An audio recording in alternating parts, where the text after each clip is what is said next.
Welcome to the Jess Larsen Show, where I interview innovators and leaders. Today on the show, I'm really excited to have Jim Lawler. You're going to hear all about his background in a minute. Just before I do that, anybody who's interested in learning how to have a podcast show like this, please reach out to me on LinkedIn. I'm actually going to be teaching a free class. There's no upsells. It's not like a sales pitch. It's kind of what I wish someone had done for me 6-7 years ago when I was starting. And then the other thing is, if you're interested at all, our charity called Child Rescue Association is working on a program to help law enforcement officers get higher level skills on recruiting sources in human trafficking networks to help protect kids. And if that sounds like something that you have any interest in helping out with, we're really looking for volunteers and donors and help with that program. So childrescueassociation.org, or just reach out to me on LinkedIn. But for today's episode, it's actually kind of related to our second one there. Jim Lawler, I'm a big fan of your books. Can you tell people a little bit about your background? Well, I joined the CIA almost by accident. I backed into it. I was in my last year of law school in 1976 at the University of Texas. And like most people in their last year of either college or graduate school or law school or business school, there's only one thing on your mind, and that's finding a job. And so I'd interviewed with a number of law firms. And lo and behold, the CIA was coming to our campus to interview for attorneys for the Office of General Counsel, because the CIA, like most government bureaucracies, has to have a whole raft of attorneys to keep us out of trouble or get us out of trouble and keep us legal. So I had this interview with this gentleman named Bill Wood, and Mr. Wood asked me about 3 minutes into the interview. He said, "Jim, have you ever thought about the clandestine service?" Now, this was 1976, well before the CIA really had much of a reputation. There were not television shows about it or anything like that. And my response to Mr. Wood was no, and I'm not even sure what the clandestine service is. So he said, "Well, I can't tell you much about it, but I think you'd be really good at this." Unfortunately, at the time, my wife's mother was very ill, and the chances that we would move away from our home city of Houston, Texas, to Washington, D.C., and then overseas, thousands of miles from home, it just wasn't in the stars. It was not going to happen. So I returned, with some regret, I returned the application the next day. And instead of going into the CIA in 1976, I joined a family business. I don't know how many of you listeners out there are in family businesses or have been in family businesses, but I would hazard a guess that if you're no longer in a family business, it relates to the F word, family. And I love my two brothers and my dad. I was in business with them, and I was making a lot of money, more money than I would ever again make in my life. And I learned at the age of about 25, 26, that that's irrelevant. You can make all the money in the world and still be unhappy and not have any psychological fulfillment. So after about 3.5 years of my constant complaining to my dear wife, Ellen, about how frustrating it was at work, she finally said, "Jim, either do something about it or stop your belly aching." So I thought, okay, that's good advice. So I went in and found Mr. Wood's card. I'd kept it. And I wrote him a letter. This was before Al Gore invented the internet, so I had to write a letter. And 3 days later, I got a phone call at my office. And a young lady, she never used the initials CIA, but she said, "You wrote Mr. Wood a letter a few days ago. He was wondering if you might be available next Thursday at 3 p.m. at the Holiday Inn on the Gulf Freeway. If you would be, he'll meet you in the lobby." So again, no mention of CIA, just the name of Mr. Wood. And I said, "Yes, ma'am, I'll be there." And I went, and I had about 2 hours of interview with Mr. Wood. And he said, "I'd like to fly you to Washington in a couple of weeks for some testing and interviews."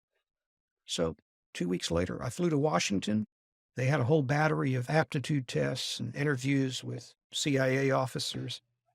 And I came back from that, and about 3 or 4 months later, they invited me to come back, this time for a physical and for a polygraph test. Some people call that a lie detector test. It's not. It's a stress detector test.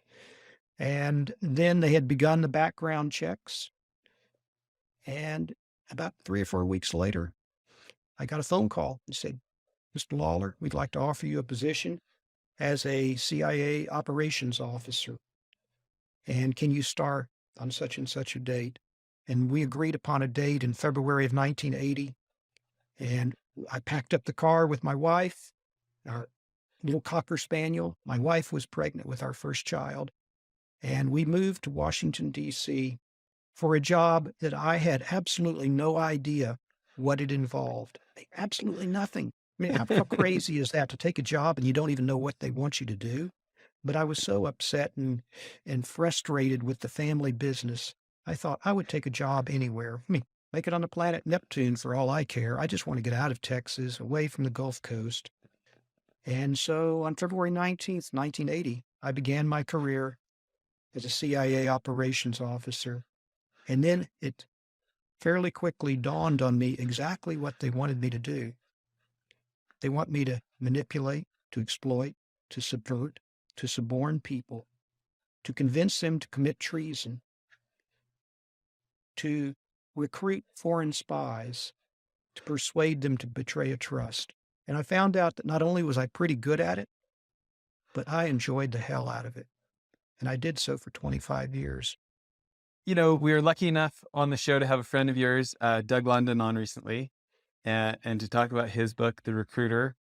And that's obviously how we met, just on LinkedIn, trading some comments. And then I found out you were an author, and I'm a big fan of your books. Can you tell people about your first two fiction books? Sure. And the big difference between Doug's and my books is his is real and mine's fiction. Although the first book, Living Lies, which is about the Iranian nuclear weapons program, that's something I actually pursued in my career. And I ran a number of what we call counterproliferation operations, trying to stop the spread of weapons of mass destruction. And I devoted the last 2/3 of my career to basically stopping people from acquiring nuclear weapons or chemical weapons or biological weapons.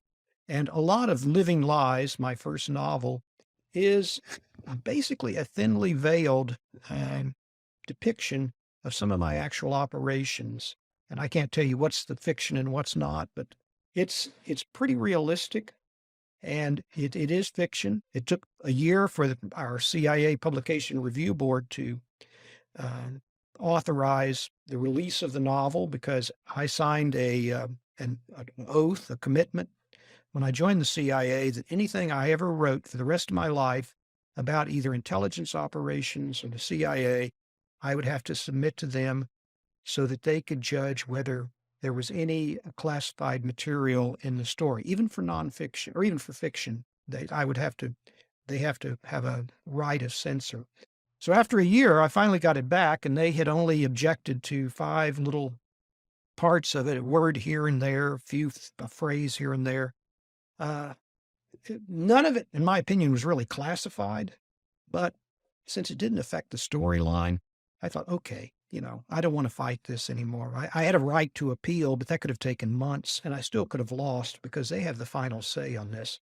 So I just took out the offensive phrases and few words that were there. But the book is basically about us and our negotiations with Iran. I started writing it back in 2015, 2016, when we were going through the first set of negotiations with Iran on nuclear weapons. And the question I posed to one of my best friends, Rolf Moat Larsen, was, what if they cheat? And so the premise of the book is we have an Iran that is eager to have all of those economic sanctions, trade sanctions relieved, and a U.S. administration likewise wants to have a victory. Two eager parties. And so, to the Iranians, this is a win-win situation. So they basically have one of their Islamic Revolutionary Guard guys who is part of the negotiating team for the Iranians. He volunteers to a very gullible CIA officer. And what he tells the CIA officer is about 99.9% true. Like, he gives away all of their negotiating positions. He gives them absolute the purest intelligence. I mean, it's golden. It's the kind of dream come true for a CIA officer to have a volunteer offer you all of the negotiating positions of your team. But what he's not telling us is that Iran really has a secret program and that they've got an ace in the hole of this secret nuclear weapons program. And they want to have their cake and eat it too. They want the sanctions released, and yet they want to still have a covert nuclear weapons program. Fortunately for the U.S. side, there's a CIA case officer named Lane Andrews who recruits a legitimate source on the Iranian team. And he's kind of a reluctant source. In fact, he doesn't even believe they have a nuclear weapons program. But because Lane is persuasive and he's a good friend to this guy, he convinces him as a failsafe. He said, okay, but if you ever see an indication of a nuclear weapons program, here's the way to contact me. At the same time, the Iranians have recruited two brilliant Iranian scientists to actually run the program. And these two scientists are doing this under duress. They're doing it under pressure. And the guy who's running the program is a senior Islamic Revolutionary Guard general who had been a childhood friend. Or I say friend, he really wasn't a friend. He was a kind of an antagonist of these two. But he's got them over a barrel for various reasons. And they reluctantly are working for him. And then finally, he kind of lowers the boom on the younger of the two and threatens to expose the fact that he's gay. And so this really upsets both these men. And so they contact the older brother's thesis advisor back in California. And this scientist, who's a Berkeley professor, also is a scientist at Lawrence Livermore National Lab. And he confides to the FBI agent in the lab that he now has a former student who wants to tell all about the Iranian program. So I'm not going to give any more away right there, but we have now 3 legitimate spies and 1 phony dangle. And you see the competing people back in Washington, which to believe. And the administration wants to believe the phony guy because he's been proven time and time again that the intelligence is good. And it looks like a real victory for the United States. But anytime something is too good to be true, it's too good to be true. Yeah. I think for me, I was extra interested in your book because of your background. And, I'm thinking about the conversation we had last week or whatever it was, a couple weeks ago. And, you like this program for our charity, Child Rescue, where, police officers who've been taught classes on how do you get an informant, kind of, maybe a little bit more force, like, hey, do this or you'll go back to jail, or, these kind of things. But they don't necessarily get your level of classes on how do you build a friend? How do you recruit a high level source who can stay in place and provide intelligence for years to come, for, operation after operation? I I I I just felt like your book was like, it was so great in me, a civilian who hasn't played your games for 25 years, getting that glimpse behind the curtain of like, as this recruiter is, I'm thinking about the recruitment of the member of the Iranian delegation who's a good guy, doesn't think they have a weapons program stuff. And as he's working together, it's not force, it's not manipulation, it's not blackmail, it's becoming a true friend. It's finding out what this guy cares about in life and trying to find out, like, is this a really good guy who doesn't want our countries to go to war? And how can I help him with that desire? Not how can I get him to help me with the CIA's desire? Can you talk about that concept? Absolutely, Jess. You really put your finger on it. And that was my method of recruiting people. Yes, I'm looking for people under stress. And I never recruited a happy person. That's true. You don't recruit happy people. They don't need you.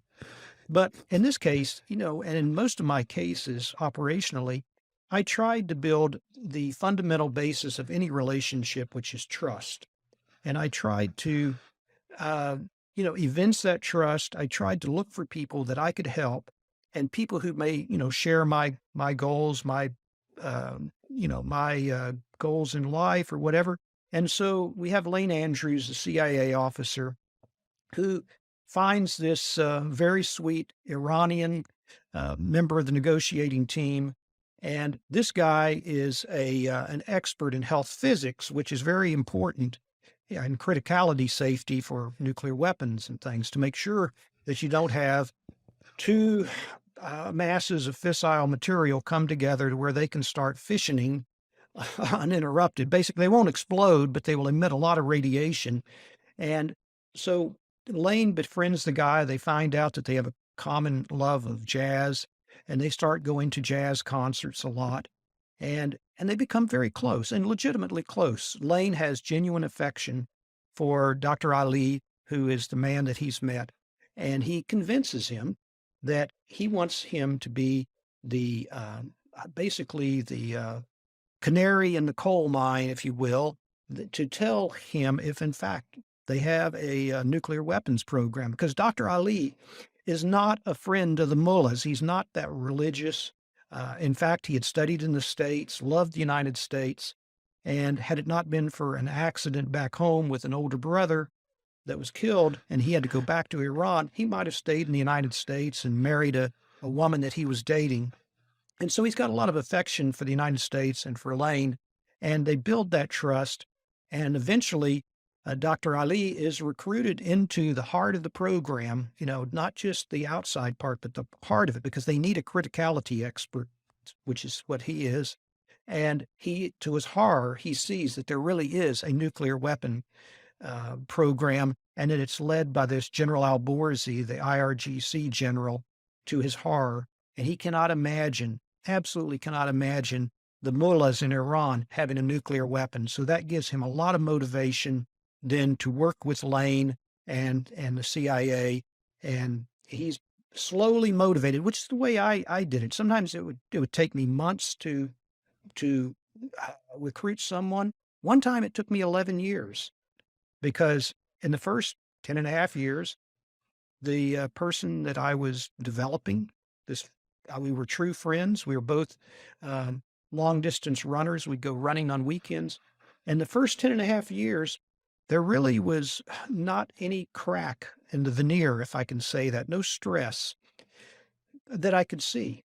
And we became so close that after 3 years, I was invited back to the country that he was serving in. He was a diplomat from another country, to be his best man at his wedding. That's how close we were. And so I told him on his the night before his wedding that if he ever needed me, I had special connections in Washington. Well, time goes on. He and his new bride go off to yet another country, and then things start to fall apart for him. For one thing, his ethnic group has been replaced in his country by a new regime of a totally different ethnicity. And so it doesn't matter anymore how hard he works. He can only go so high. His ethnicity had been the dominant factor in his country before this, but now they were no longer on top. And this was extremely frustrating to him because he was a very competent professional. And he said, now, Jim, I can only go so high. At the same time, he went through a terrible divorce from the woman that he had married because she decided she did not want to be 10,000 miles from her home country. They'd had a child. She takes the child, ups and goes back to her home country. So he is in a absolute emotional turmoil of having a divorce, which is one of the most psychologically upsetting times of your life. At the same time, professional turmoil. He can't do anything to get ahead in his profession anymore. And he wrote me a note. He said, Jim, I don't know how anyone who's treated like that can give allegiance to their country that treats them so badly. I thought, okay. To me now, I see the stress. So I told him, I said, let's go. You're going to visit your ex-wife and see your child, your 3-year-old child. Let's meet and just chat about other job opportunities. And so here it was 11 years later. I met him. I said, you may have suspected my true affiliation, but you were discreet enough never to really say it. But I'm a CIA officer, and I'd like you on my team. And he said to me, Jim, he said, now you've given me something to believe in. And so he worked for us for the next 5 or 6 years and did some incredible work.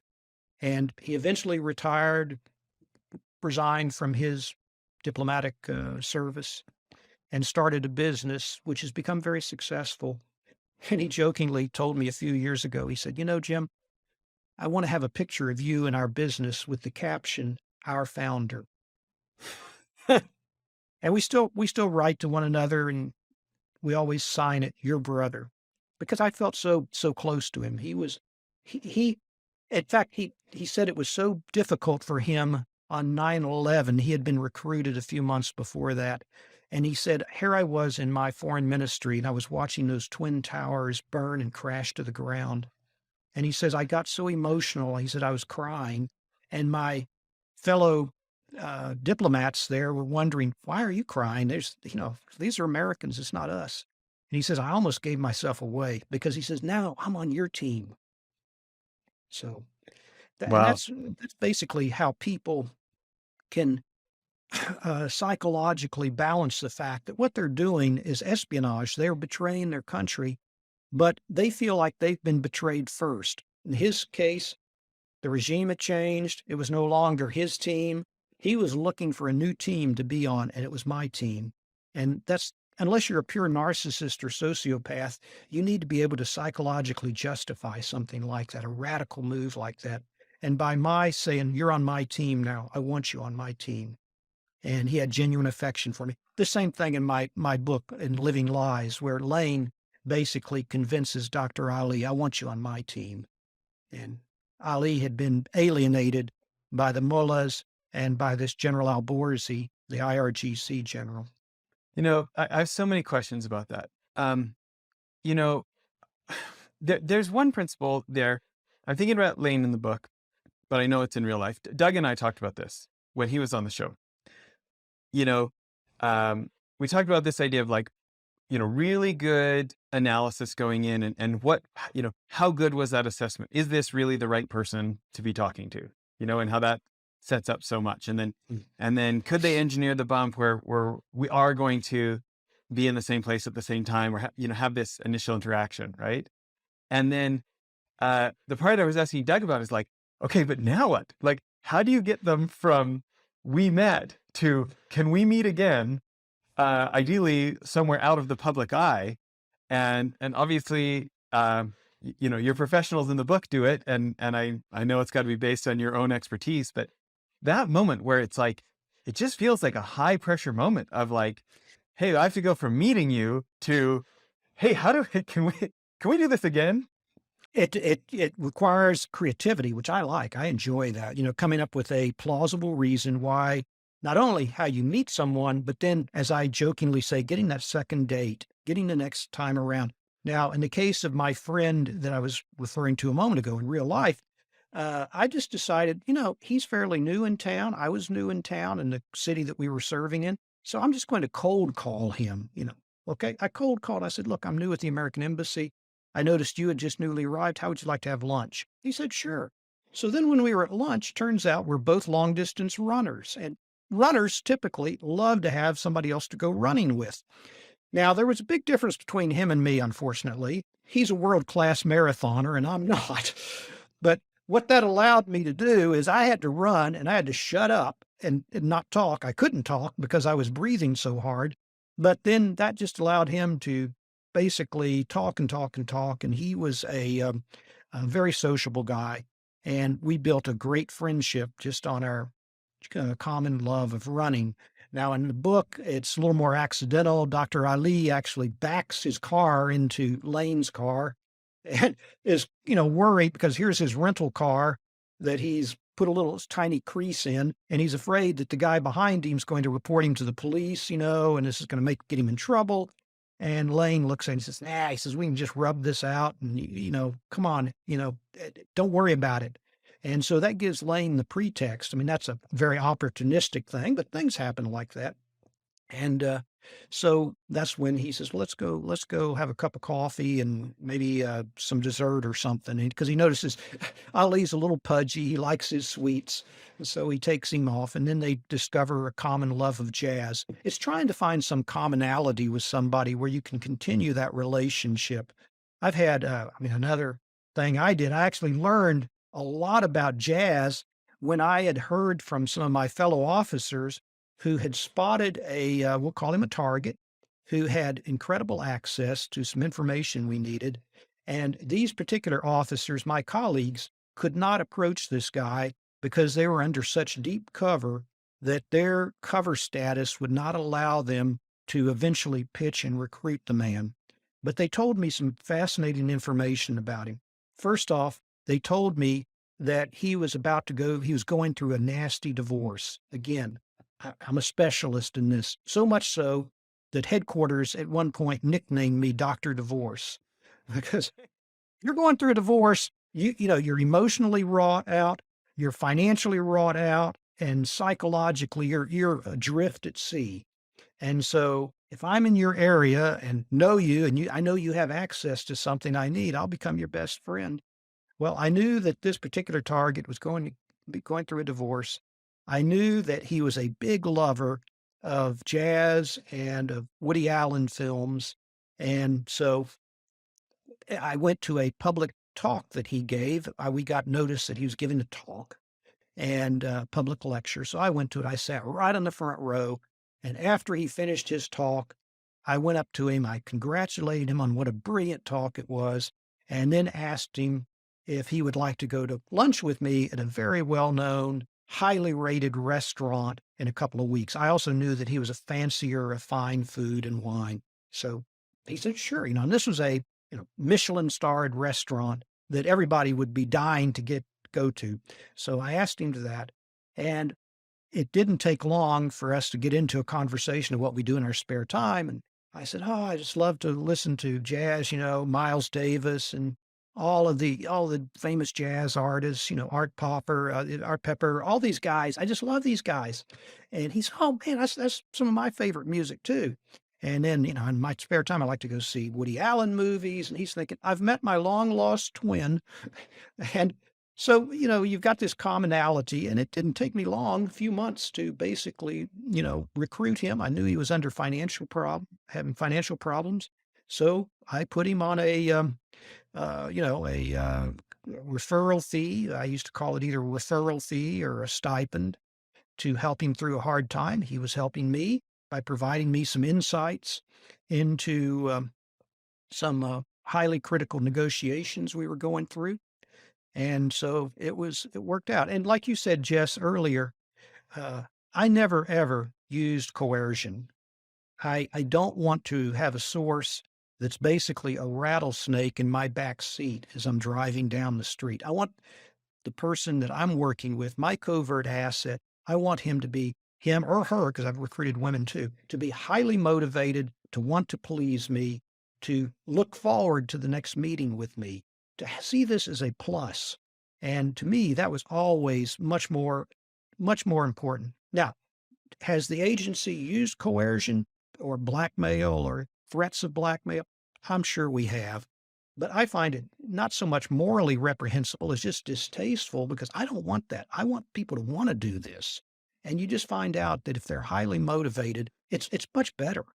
Well, we were having this conversation. I was having this conversation with Doug, as well as some of the other, intelligence professionals that help us at Child Rescue, and I think it was Doug who said, like, "Hey, if I'm like, if I'm the kind of guy who has this person under my thumb, I don't want them coming to the conclusion that the way their life gets better is by getting rid of me. Like, we're going to be alone together. We're going to as we're trying to be screened from the rest of everyone, I'm also alone with this guy. I don't want to be his problem in life. I want to be his helper in life." Absolutely. Doug is 100% correct. Yes. You talked about this idea. I love the visual of, I don't want to have a rattlesnake in my backseat of my car, and it brings up a related question. Doug was talking in his book. He talks about recruiting this guy, but he finally goes for the pitch. He says, I have to ask my wife's permission. Can we go pick her up at the house? He's like, what? And to his credit, he gets creative, and they figure out how to pick her up in a screened way where she's down the street, and they go to some hunker site, and testament to Doug, he gets her to say, yeah, our family wants to be a part of this, But my question is, that seems like such a vulnerable time, getting in and out of cars, and picking up the source and stuff like that. Like, uh, uh, like, I know you don't want to be on X with your source. Like, how do you make sure that that is like as safe as it can be when you've got to pick up somebody, you're like, whether you've already recruited them or you're hoping to in the future? We use a variety of tradecraft skills. I mean, for one thing, I don't want to drag surveillance, the security service, to a meeting. So I'm going through what we call a surveillance detection route to make sure that I'm clean, and, that we would meet somewhere where it was a logical place. I had good cover stops to go to. And then I want to get the guy off the street, as you said, get him off the X. Hopefully he's not under, if he's under surveillance, we've got a problem. I mean, then the whole thing's blown somehow. Or he could be a dangle, meaning somebody who's been run at us, just like in my book where the uh, negotiating team guy for Iran, he's actually a volunteer, but he's not a legitimate volunteer. That happens. That's called, it's a double agent operation, and or a dangle. But you got to make sure by various testing that your guy is not a dangle. I used to meet a very sensitive cipher clerk, a code clerk. A code clerk is basically your admin or your sysadmin, the guy who is in charge of all the encrypted communications for a diplomatic facility, meaning he's got his thumb on the heart of everything classified going in and out of that embassy. And I was handling this guy, meaning I was his intelligence handler. I was the CIA handler. And we would meet at prearranged spots. Usually I would get there by public transportation, taking multiple stops to make sure I was clean. And then he would come from another direction. And then together we would sometimes take a taxi out to a location where I had a safe house, an apartment or a house that we knew was under our control and that we could safely meet in. So one time, I've got him in the back seat with me, and we're going towards our safe house in a taxi cab. And suddenly, not 10 feet away, he looks over at the side on a sidewalk, and by God, it's his ambassador. And he said, "Oh my God, my ambassador!" And he's almost going to have a heart attack because he thinks the ambassador has seen him and me together. Now, the ambassador doesn't know me. And so I told him, I said, "Look, you notice my appearance. I look like I could be a doctor or something." So I knew this guy had a medical condition. In fact, he was about to have a heart attack, but I knew he had a medical condition. And I said, "Just tell your ambassador you had an appointment to go see your doctor, and then you went to see a specialist with the doctor." And I calmed him down. Now, this served as a big validation purpose for me that his legitimate horror, absolutely unrehearsed horror at being seen in my company meant he was not working with his own country, their intelligence service, that he was genuinely scared. Well, it turns out the ambassador never mentioned it, never even saw the guy. I mean, he was not paranoid, he was legitimately concerned because here's your ambassador, your boss, not 20 feet from the car, and he sees you with a CIA officer, but he didn't know I was a CIA officer. He didn't even see the guy that I was handling. But it was a great asset validation test to see that this guy was legitimate. That makes so much sense. It's interesting. You talk about the stops, or like when you're driving somewhere, having your cover stops. Is that like you go to like, you're going this way, but you stop at a gas station so that you can see if somebody else stops too? What's a cover stop? Yeah, absolutely. A cover stop would be a gas station, some legitimate place where, you want to stop and buy a newspaper, or I would frequently, in the mornings before work, if I was meeting an asset or one of our deep cover officers, we call a non-official cover officer a knock, I would frequently stop at a cafe, have coffee, read the paper, see if there's anybody set up on me. And then I would go from there, take the metro or the bus or something to another location. And then my colleague, the knock officer, would swing by in a car pickup and I'd jump in his car and we'd go off. But yeah, you take legitimate stops, things that if you're under surveillance, it looks natural and, you'd have a reason for doing that. I've heard people talk about it, and this might be like the movie version, so you'll have to give me the real world version. But I've heard it as this idea of like, can you put your surveillance to sleep? where they just think you're just, That's what you want to do. You want to put them to sleep, even if they suspect, even if they know you're a CIA officer, that you are just doing a humdrum, routine, non-spy type work at the moment, and that and you don't want to try and deliberately lose them because then you're going to piss them off and antagonize them, and they'll know that you're on an intelligence mission, and then they will set up all around you. They'll have what we call static surveillance, meaning people who are just sitting there and looking like a bum or looking like an old lady, and you'll pass them by. In fact, they're working for the local service and they'll report you. And then there's somebody else ahead of you and some folks behind you. If they're really, really good, and a lot of them are really good, it's going to be difficult to detect those people.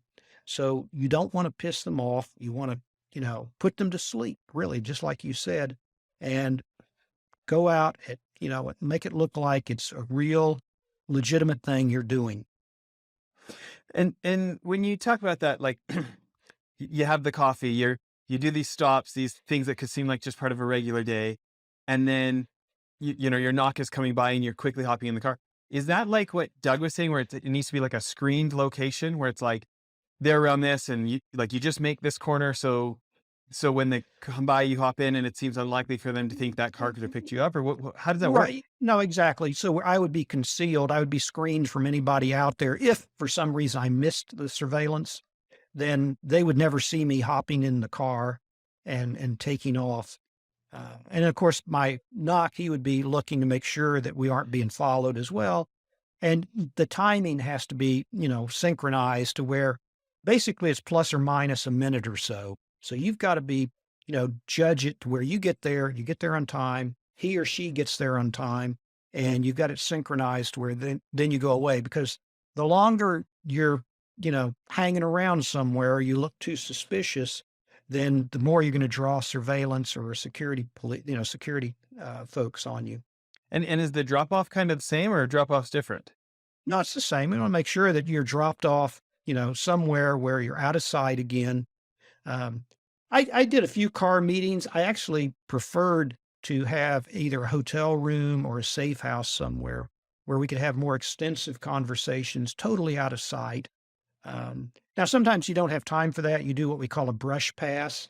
You'll meet somebody where it's concealed and you just walk by them and you switch briefcases, maybe identical briefcases, or you do something like that, or they hand you, both have a newspaper, except that his newspaper has got some classified information in it, and you go past one another, but out of the sight of any potential surveillance. So you emerge from one end of an alley, he emerges from the other end, and nobody would be the wiser. Now, I'll be candid with you.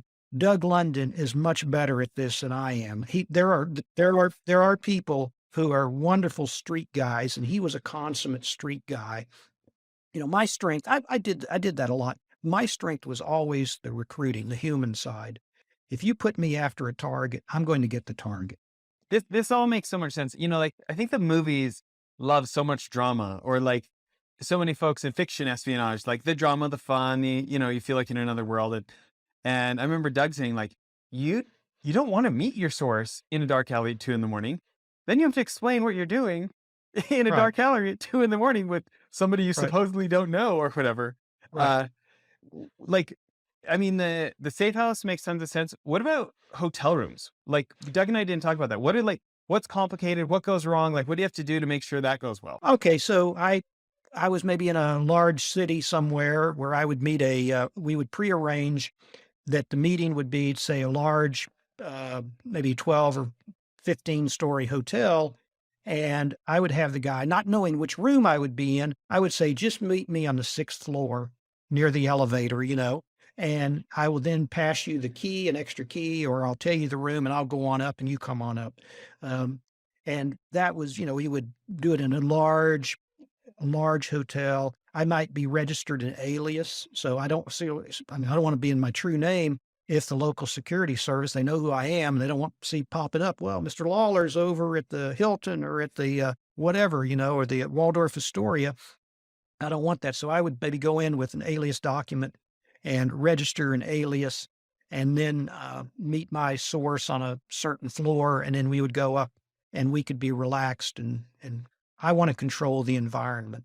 okay, so maybe like brush pass for the key on the 6th floor. I'll meet you upstairs kind of thing. And are you getting upstairs ahead of them to make sure Right. no Yeah, funny business is I've going already on, or what do you? yeah, I've already gone up, made sure the room was okay, that I'm not under surveillance and have to trust that he's taken, adequate precautions not to drag surveillance after him. And so then he would come up and meet with me. I never had anything go wrong. Actually, one time I almost had something go wrong. I was supposed to meet a senior CIA officer in a certain hotel, and he was going to brief me on a sensitive operation. So I get there to the hotel. I know what room he's supposed to be in. He had contacted me to let me know that. And I knock on the door. Nothing. I knock again on the door. Nothing. Now, my concern was this gentleman was in his, well, he was almost at he was at retirement age and not in the best of health. And I'm thinking, my God, what if he's had a heart attack in there? What do I do? What am I going to tell people? So I banged on the door a lot this time. Well, then he opens it and he had had the television on listening to some sports game and he couldn't even hear me knocking on the door. But yeah, things like that go on all the time. Which is now a risk of somebody else opening their door and seeing you guys together, or Yeah, I was a little perturbed that I had to make a racket on his door to get him to open the damn door, but I was really concerned that the guy might have had a seizure. yeah, And I mean, things happen. I mean, you have enough sure. operations going on, and some guy's in his 60s or something, and who knows, he might have keeled over, and then I'd have to get his body out of there, or we'd have to, call the police, do something. Yeah, what are you gonna do to get a body out in a foreign country, especially with somebody that you don't be identified with? Well, yeah, you've got a problem, is what you've got. Uh, Actually, I pose that question. It's funny you bring it up. I pose it sometimes to young people who want to join the CIA, and I give them a hypothetical. And first, I've drilled into them the fact that your highest commitment is for your covert assets security. That is a sacred commitment that you always will protect your asset. Now, let's say you're in a meeting, just like I was in a hotel room, and let's say your asset starts to have a heart attack. What are you going to do? You can't call downstairs and say, my friend is having a heart attack, or he's going to be identified, with you. And so I put that to them. And my solution, and I hate school solutions, but at least the one that I came up with, I said, look, drag him out in the hallway just a few feet down, and then go to the phone and say you just noticed this guy who collapsed just down the hallway from you. And then you check out of the hotel as quickly as you can and go and make sure that he or she is, cared for. I mean, because we have to protect the lives of our people, but we don't want to get them in trouble at the same time. And that was the best I could come up with at the time was, I just noticed this guy, he's collapsed on the floor. You need to get up here and call an ambulance. So yeah, yeah. There's a million stories in the Naked City, and that was one of them. I loved your books too because it's so evident the level of mastery you had at your game because it comes out in the stories. I'm thinking about in your second book in Twinkling of an Eye when the one potential the person who they would like to recruit is giving all these objections, and like it really is that like how can you connect with the human? How can you build the trust?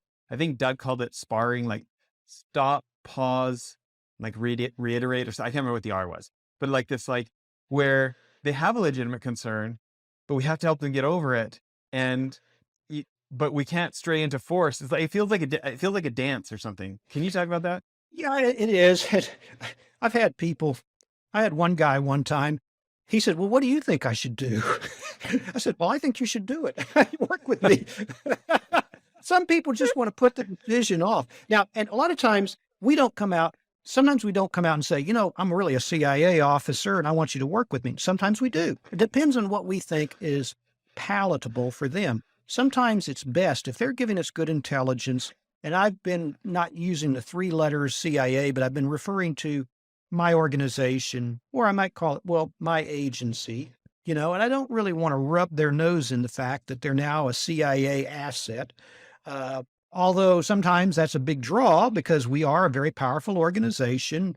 And I remember one guy I recruited, and he says, "Can I get some training?" And I said, "Sure, absolutely." Well, Now let's he's do your SDRs and keep me right. safe.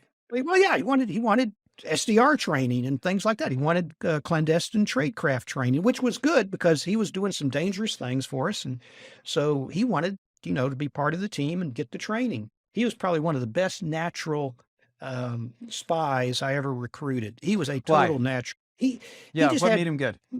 good instincts. He was not foolish. He was, he would show up on time and wherever, he was absolutely rigorous in that. Great memory. If he was talking to somebody, he could give you a really accurate feedback on what it was. If he was taking documents, he would do something but not foolish. And he also would listen to me for lessons because I said, My job is to keep you safe. I'm the captain of this team here, and I'm going to keep you safe." So he was, in fact, he was the guy that ultimately led, in some respects, to us being able years later to take down the AQ-Con nuclear weapons network. He was the guy that I had recruited earlier, and it was kind of several iterations. But had I not met him, the latter would never have occurred. So it Really? was, And for people not familiar with that network, can you, if they hadn't watched the news and stuff, can you give people just a quick background? yeah. Okay. So Dr. A.Q. Khan was a PhD metallurgist, a Pakistani metallurgist who had trained and been educated, gotten his doctorate in the Netherlands. And he had worked for a company that was a joint Dutch, British, and German company called Urenco, which stood for the Uranium Enrichment Corporation.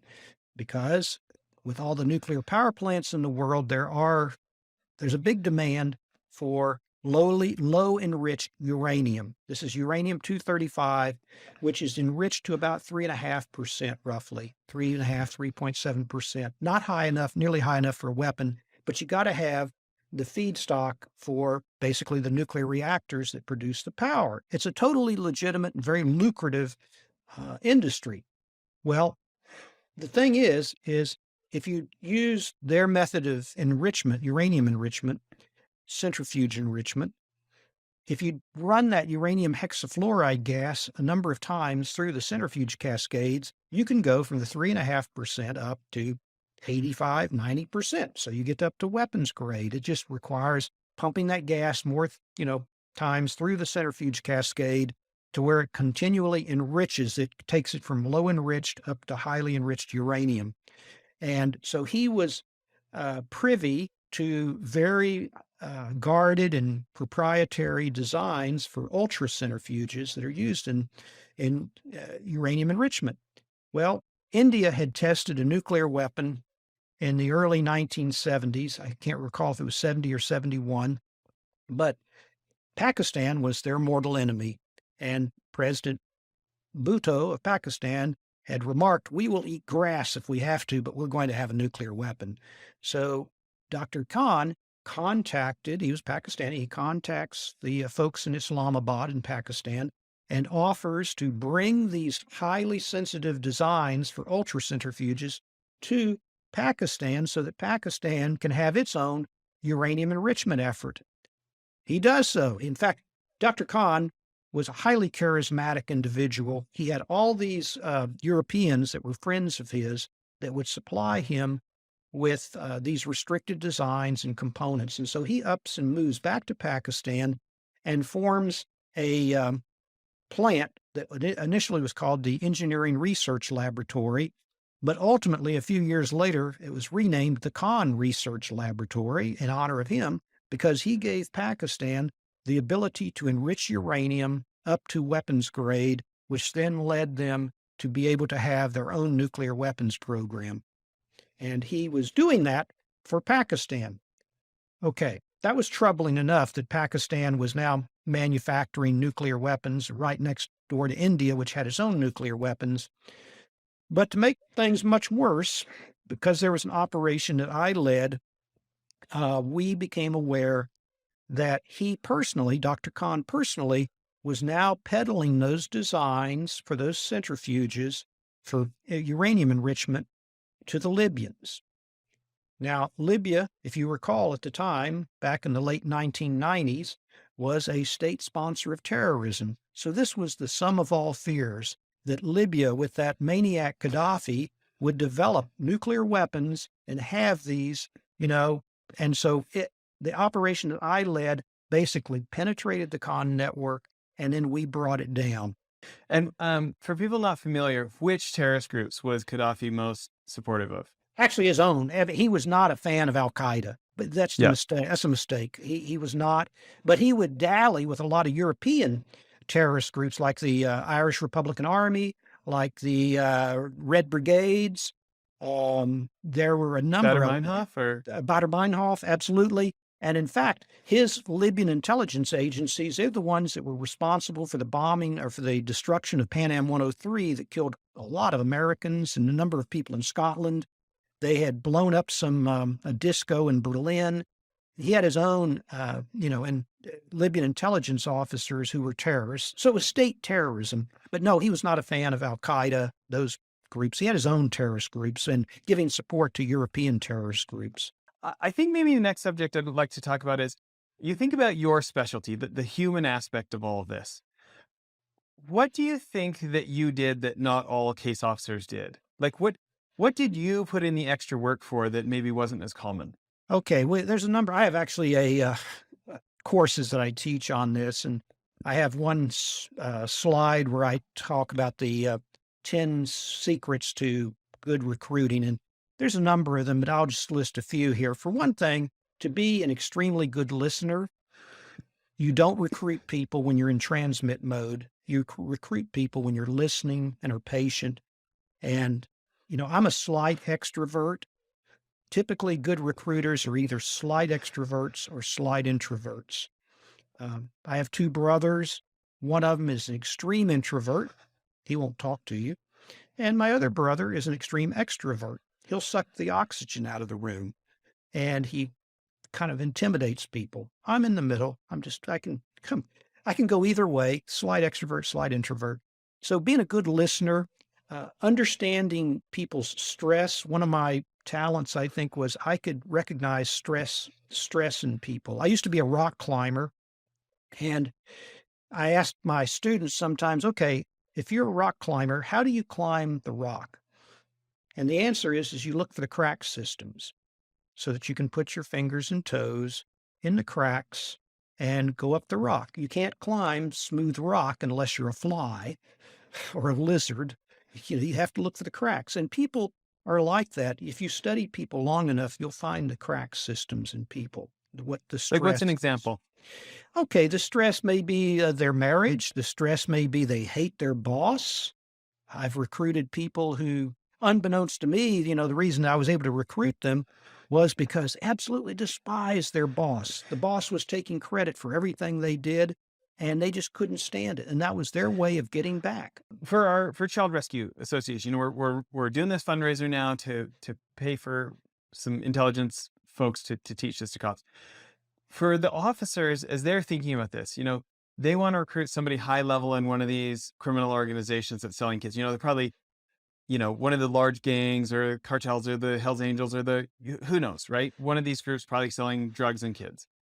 And as they're thinking about who to recruit, and they want to recruit somebody high enough up that they know where the bodies are buried, they know where all the money comes to and goes from, or, like these kind of things, right? Is it different? You think the principles are pretty much exactly the same? Like, how do they spot stress in someone high up in a criminal organization instead of in an embassy? Well, looking for someone who's disaffected. We used to set up, let's say we're across from a Russian embassy, and at quitting time, we'd see 3 or 4 Russians come out, all headed off to a bar somewhere.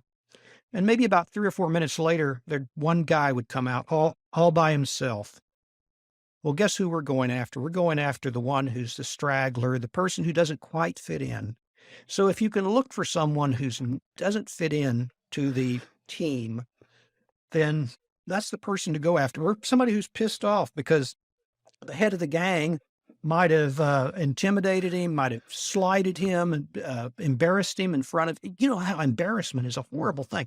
You embarrass him in front of the others, And if they've got a wiretap or a tell-tap set up or an audio operation where they can tell that this one guy's being humiliated, in fact, you may recall in my book, one guy, he's been humiliated and he can't stand it. His boss, and that's why he ends up, well, basically F you. And he's, so angry, he then goes out of revenge to the CIA. And so that's a powerful factor. Another is empathy in a case officer. You have to be able to if I want to recruit you, Jess, I've got to know what's inside your head, and I've got to be able to empathize, know exactly what it is that makes you tick. And so listening to people, understanding if they've got a problem, maybe there's a member of a gang that has a child that needs some medical attention, or the person may be somehow on the outs with folks. And so he's got a something, a real grudge. Recruiting somebody who's got a grudge is great. I've recruited a number of people, who are going through this. They've got some kind of grudge going on. And then I like to say that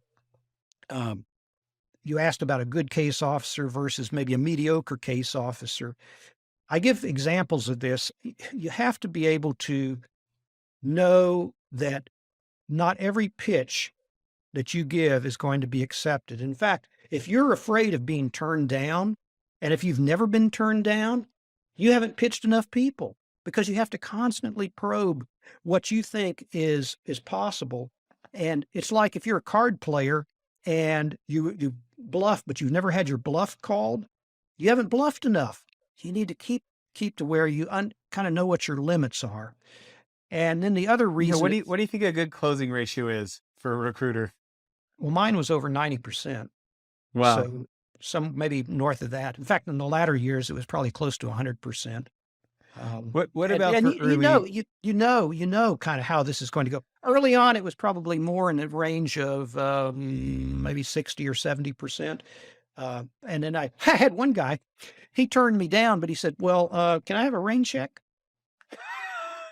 I said, what? He said, yeah. He said, my son, he's 3 years old now and I don't need you, but in 15 years, he'll be college age and then I might need you. So I wrote that up. 15 years later, he's posted to the United States, and the area division from that covered his country, they said, your buddy said this way back 15 years ago. Do you think he meant it? I said, yeah, knowing him, he meant it. Well, guess what? We cashed that rain check in 15 years later. No, I'm not kidding. So it's, and then the other reason people sometimes aren't successful case officers is if they're afraid of offending the person, where the guy says, well, Jim, you mean that's why we're friends, that you really wanted me to do this? And that they would storm out. Well, that's a chance you got to take. You've got to be able to close the deal. And there are some case officers who just are afraid of offending someone or afraid of being turned down, and they're afraid to pop the question. Now, you can pop the question and get turned down, like I did in actually the very first case I had, I got turned down. The guy said, well, Jim, I couldn't do that. That would be against my morality. And so I backed off. And then I started worrying that he was going to report me to his ambassador, because we have a saying at CIA, it's okay to get turned down, but not turned in, meaning if his ambassador heard that I had just propositioned, actually it was the deputy number 2 in the embassy, I'd propositioned number 2 to commit treason, he would have stormed into our ambassador's office and made a huge diplomatic explosion. And so I called him a few days later just to see if he was okay and that we were still friends, thinking I've got to take his temperature. Well, I said, I thought maybe we might go out again because I enjoyed our evening the other night. He said, Jim, I was thinking the same thing. So I go to the second meeting, the one just not even a week after I had propositioned this guy to commit espionage. First words out of his mouth, Jim, that offer you made me last Friday, is that still good? I said, yeah, we're friends. That's why I made you the offer. And he said, well, look, I know it's morally wrong, but my wife just announced that she wants a divorce, and I can't afford to pay her the alimony to which she's entitled and finance my 2 teenage boys' private schools. next year when I go home, because in my country, they aren't going to get an education worth a damn unless they go to a private school. He said, I've got to take your offer, even though it's morally wrong. And fortunately, I didn't get into an argument about the morality of it. But he was wonderful. He was fabulous. And then I learned that he hated his boss. His ambassador was taking credit for everything he did. And there were all kinds of reasons. There's never a single reason why people do this. It's usually a whole mosaic of reasons. Well, I'm loving this top 10 list. What are another couple on the recruiter top 10 list? Okay. One that's not well understood is what I call the metaphysics. And I mentioned that in my first book. I'm not sure if I have it much in the second book, but certainly in the first book. To me, a top class recruiter is someone who can somehow metaphysically link with the target. And it's like intense eye contact. And I always imagine that there's literally like a probe going out from me to you and pulling you in. And this this was in one chapter called The Magic of Tradecraft in Living Lies, where Lane is talking to two neuroscientists, and he gets into this thing, and they don't believe him. In fact, they wanted him to discuss magic, meaning trickery or deception. And he says, I don't trick people. I don't deceive people. But he says, I have this ability to somehow neurologically to link up with people and get them to do what I want. And I term that the metaphysics. Well, these two neuroscientists are highly skeptical of this. And then Lane says, so the science of neuroscience is a complete science. You understand everything? They said, well, no. They said, well, okay. What if you were in 1880 and you saw an airplane go over? What would you think that was? You'd probably think it was magic. But 20 years later, 23 years later, the Wright brothers were able to fly an airplane. And so it's not that. Okay, so I have a comment about this. Yeah. I want your feedback because I was teaching leadership training classes over at the Defense Intelligence Agency. Well, it was actually Intelligence Security Command, folks of the Army. And we had, there's some crossover there. We had this conversation because I'd heard so many people saying like, you can't care about your mark like a person. You need to objectify them so you can do these things and not care about them too much. And I had this conversation with a couple of guys kind of going from the opposite direction of like, do you think it's possible to really care about them like a true human to human way and still have those hard things of like, maybe you aren't sharing your real identity? And like, can you be honest that there's other people you're responsible to? Like you told your wife you were going to come home after this tour of duty, right? And so that maybe you do want to share with them who you really are, but it's just not safe to. But that doesn't mean you have to objectify them. You can still connect with them at a deep human level and care about them. I mean, they feel like opposed things, but like to me, that empathy or that deep care might relate to what you're talking about on the metaphysics. Is that anywhere close? It does to an extent. I mean, sure, I handled a lot of my assets in an alias. Well, okay, but that was for my protection, their protection, so that they didn't know what my true name was. But I don't think that doesn't have anything to do with the relationship. I really put their security number one in my book, and I did care for them. Now, not everybody I recruited is someone that, and under other circumstances, would be my friend. But what I was able to do was always find at least one or two redeeming features about somebody that I could hook onto and why they are the way they are. And then like, what's an example? Well, they might have, I mean, I've done this with people that I've had fellow, colleagues that some people, be it one of my colleagues or an asset, could be just egotistical, arrogant, whatever. And so you kind of flatter them a little bit and you get close to them. And then you find out this guy doesn't have many friends, and the reason he doesn't have many friends is because he's a jerk. But I was his friend. And so they liked the fact that I would be their friend, even though they were a jerk and a jackass. Now, would I ordinarily spend time with people like that? No, but I needed to, and then, boy, I tell you, once you become their friend, then, man, they could do anything for you. They will treat you right. So I don't know if they'd been mistreated by their father or their mother or what, but, these people were messed up somehow and were treating people like dirt. But I would persist. and tolerate their, BS, frankly. And then, man, they saw that you were sticking with them, and perhaps they had been betrayed by their parents. I don't know, I don't know psychologically what it was that caused them to be the way they are. But I knew that I had to subordinate my own feelings towards them and find something redeeming in them, that where I could motivate them to become a spy to work for me. Um, but that doesn't really relate to what I'm talking about. The metaphysics is simply an inexplicable principle where a top class recruiter can somehow convince somebody to do something that they ordinarily wouldn't do. A good student of mine, one of our knock officers, he said, "Jim, you may not know this, but unconsciously, perhaps, you're using the same techniques that Dr. Milton Erickson, who developed hypnotherapy back in the 60s and 70s, used." And he says the tone of voice, the cadence, your listening ability, your therapeutic approach to things. And then finally, it's like a hypnosis. And I had one of my assets said, "Jim, when I'm listening to you, it's like my brain is in a warm water bed.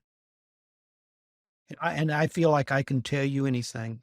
And I said, "Yeah, that's exactly what I want." So it's not really hypnosis, but it's something that I'm able to convince people to do these things. And again, I just have this imaginary link, calming nature. I'm not a physically imposing person. My voice is fairly mellow, and it just soothes them, and they feel like they can tell me anything. So I get them in the mood. I mean, it's a lot like romance in a sense.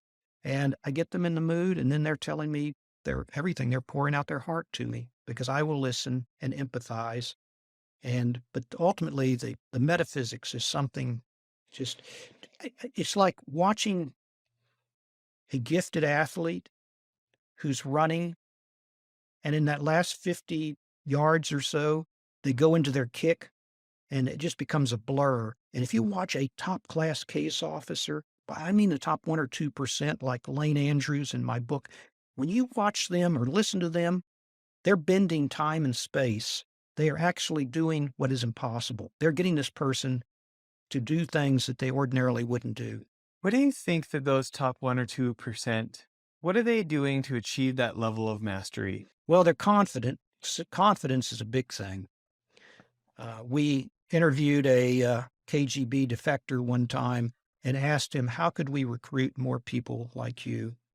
And he says, "Well, first you have to be," and he said it in Russian, which I'm going to mispronounce it, but he says, "a серьезный человек," which is a serious person, because I have to trust you not only with my freedom, but with my life. Because in my country, they'll put a bullet in the back of my head in the Lubyanka.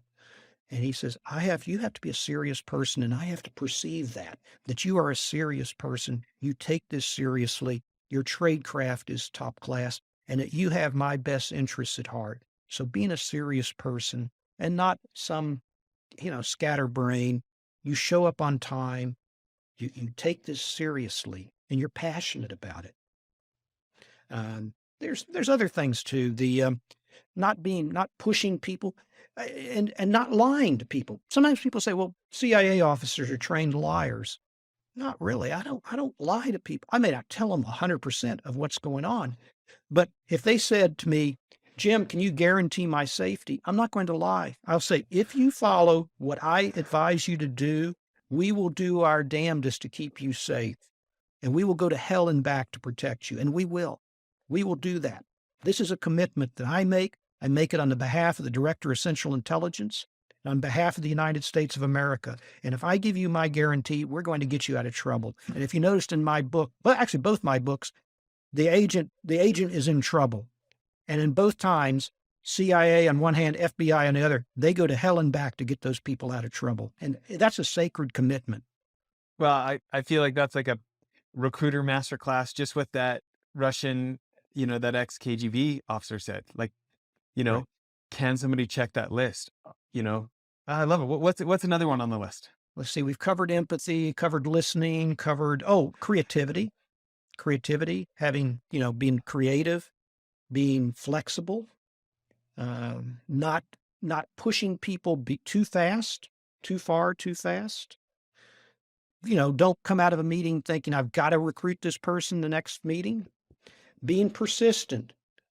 I pitched a Eastern European case officer. He was an Eastern European intelligence officer towards the end of the Cold War. And I could tell he was struggling with it, that he was thinking about it. He never said no, but he never said yes. And then I was moving within a couple of weeks to another assignment. And my big mistake was I didn't go back to him and say, Yuri or Ola, Igor or whatever his name was. Okay, look, you need to make a decision. Your country's falling apart. I can be your rescue. I could be your lifeline. And I didn't do that. So I wasn't persistent. And again, not taking no for an answer, knowing that everybody is recruitable at some point, given enough stress. And if your timing is just right and you sense that timing is right, it could have been no a few days earlier, like my friend who turned me down, but then it was suddenly yes. And so being persistent is a big part of it. I'm trying to think what else there was. It's a list of about 10 things. And to me, being able to read people, again, empathy, but reading people, understanding, caring for people. That's a big thing, is caring for people. Yeah. What else is involved in reading people as you define it? Noticing what their small talk is about, noticing how they treat other people, how do they treat their family. Now, am I going to recruit a wife beater? Probably not knowingly, but or certainly not somebody who treats his children poorly as a child abuser. But seeing how they treat other people and how they've been treated, getting some family history, listening to people pour out their heart to you about all their troubles and things. Whether you think this person is since a truth teller or a liar. Now, if they make a little petty lie, like if they tell you that they were late to a meeting because of traffic and they were just not watching the watch, okay, fine. I'm not going to terminate the relationship just because you're 20 minutes late and because you took your time getting there. But I want to, we use various techniques to verify whether people are being truthful or not. And being truthful is a big thing to me. Again, trust. I want to be able to trust the person. Is this person trustworthy? One time, this was a unannounced little test, but I was paying a safe housekeeper. We have people that actually own a place where they vacate for maybe a few hours while we borrow their apartment. Well, I was giving him some money for his rent because we pay the rent a lot of times in these places. And I had mistakenly, the bills were very crisp, and I had given him, instead of the equivalent of $500, I'd given him $600. Just, stupidly, I'd given him 600. So I'm going away, and after about 2 or 3 minutes, I hear him calling my name, and I turn around and look, and he comes to me and says, "You gave me too much." And he gave me back the extra $100. And I thought, this guy's an honest guy. I would have never known the difference. It was an inadvertent test. So being honest, that's a big thing to me. Building that trust. Yeah. Well, speaking of safe houses, let's go back to my example of the law enforcement.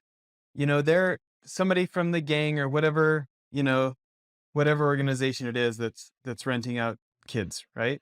And they've done the assessment, they've done the bump, they're getting together, and now for whatever reason they realize we need to do this at a safe house next. What does the cop need to think about of like where in the city or what kind of building, or like what are a couple of the elements he needs to think of in choosing a good safe house? Well, he's got to have his buddies nearby, and hopefully he's wearing a wire or something. If he's undercover, he could be in danger. He has to have that. He has to look for easy egress and ingress. Look, what is this neighborhood like? The complexion of the neighborhood, the streets around it, things like that. I'm not a cop, so I don't know, but that's a kind of business where you could end up dead if they detect that you're really undercover. Or what if you're not undercover? You made your pitch, you're not undercover anymore, but you just need you just need a good safe house for this source to meet you at. Like I'm guessing, like, you probably want in a neighborhood that his associates aren't normally hanging out in, Right. but that he's got an excuse for that being in that part of town, or there's he can drive away from the house this way, I can drive away from the house that way, or like, well, I'm just making stuff up, but Well, okay. In this case, since it's just for a short term, it probably is going to be a hotel or a motel room. Um, and if if the police officer is a woman and the criminal, the asset is a man, it looks like they're having an affair. Well, that's okay. That's understandable. But probably a hotel or motel that's not close to where his gang hangs out, and so basically, the police officer needs to go over with the asset, where do your people hang out? Where are they? Where are you unlikely to be seen? To make sure that the surroundings are secure, and the you don't want to jeopardize the asset. how do you think of a cover for them to be in that part of town? Or, like if they did get spotted or something? Well, they need to have a cut. We used to rehearse cover stories with our assets. We have to have a cover for action, a cover for why you're here. So, I'm your cousin from out of town. You were coming over to give me something, some pretext story that we can both, we would rehearse these cover stories with our assets so that if we were seen, you didn't have to scratch your head and look like Bambi in the headlights. You could actually say, well, no, I was meeting this guy. Of course, the best thing is not to be seen, but at least you have a cover story, some backup story that explains why you might be going to some strange hotel or motel.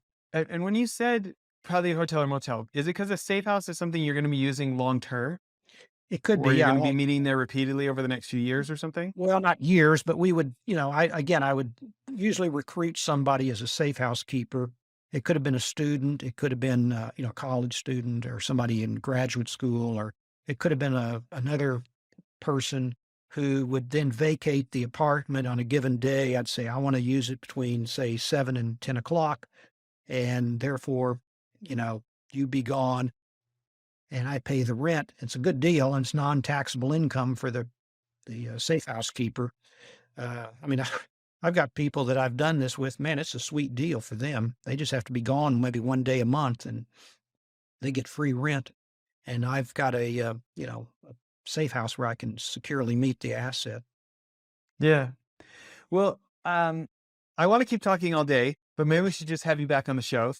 Tell me this, like, as you're now venturing into your third fiction novel here, Yes. I imagine it's got to be fun to translate what you've got to this fiction world where so many people will get to enjoy it, because there's so many things you probably have never been able to say over the years. And now there's like, you get to dance with it a little bit, and you get to get people like me who become super fans. Well, thank you. I'm able to tell stuff that, Doug was able to write memoirs and I didn't want to write memoirs. And so I took a lot of the things that actually happened in my career and I fictionalized them somewhat. So I can then give a story, but just put it in a different setting, put it with a different nationality, and come up with a, creative storyline, which I hope is entertaining. It's going to be realistic. Both my books, I think, are about 99.9% realistic. The only thing that's an exaggeration frequently is the time scale, because if you made it like a real intelligence operation, it could drag and drag and drag and drag and drag, and you would lose readers really quickly. Real intelligence operation can drag for months and months and months, and then in a hypersecond, a nanosecond, is like warp speed. And so you can't do it like that. So you've got to basically shorten the time scale somewhat to where it's more entertainment than realism in that respect.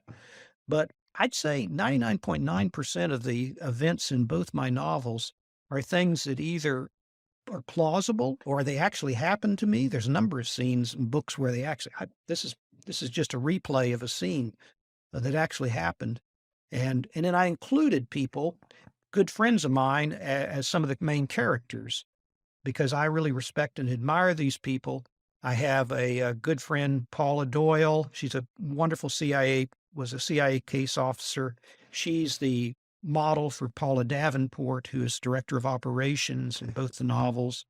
The head of counterintelligence is named Brian Bannock. He's based on my good friend Scott Stewart, one of the best counterintelligence officers we've ever had. And both of them met with me and told me all about, what it was like in their life. And I guaranteed them one thing. I said, you'll be a good guy. You won't be one of the bad guys. Didn't you tell me you let Scott pick his own name? Yes, I did. Yes, I did. I let him, and he is a proud Scot. Scott is a Scot. And so he likes Brian Bannock, and boy, he looks just like the character I described in the book. He looks like Ernest Hemingway. He actually, in the second book, I've got him playing Santa Claus at Christmas. He actually does that. He does. He plays Santa Claus at Christmas. And he's a wonderful man and an absolutely top-class counterintelligence officer. The counterintelligence officers tend to get a bum rush because they're usually the sour note at the party because they'll tell you what's wrong with something. And it's almost always bad news. In fact, I knew the head of counterintelligence at CIA, and I met him in the hall one day, and this guy said, I live in a world of heartbreak. But Scott was broad-minded enough to take a holistic approach to operations, and he would point out, yeah, you've got a weakness here, but here's the strengths. So on balance, this is a good operation. I do feel like it's probably the best depiction in fiction that I know of really great offensive CI, like offensive counterintelligence. And I think that like the media doesn't cover that as much, but to me, that was a great example of like offensive counterintelligence. Well, in my third book, The Traitor's Tale, that I'm writing right now, it really gets into offensive counterintelligence. And so I'm going to depend on Scott. Scott's, again, Brian Bannock, his avatar, is again going to be a major figure in this third book because we've got a situation where a CIA officer, an African-American case officer, who's an excellent case officer, has been falsely accused of being a mole. And he is cast into outer darkness. He's shunned by most of the other CIA officers. Only a few remain his friend. And he goes through this hell for almost a year when he's finally exonerated. And then he decides, to hell with them, I'm going to do it. So he starts to work with the Russians, and we find out, where is it? What's going on? And then Brian Bannock is in the background, kind of watching this whole thing because he knows they've got a problem, a big problem. We're losing our assets. And he's got to sniff out who the mole is, who's the traitor. And you think that one will be out maybe by summer 2023? Put some pressure on me, Jess, and I'll do it.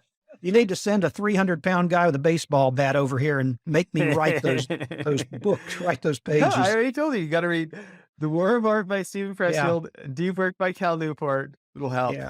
Yeah. I hope to have that. I need to set myself a deadline and stick to it. Yes, you're right. Well, listen, let's plan on having you back on the show. This is so nice of you to spend so much time.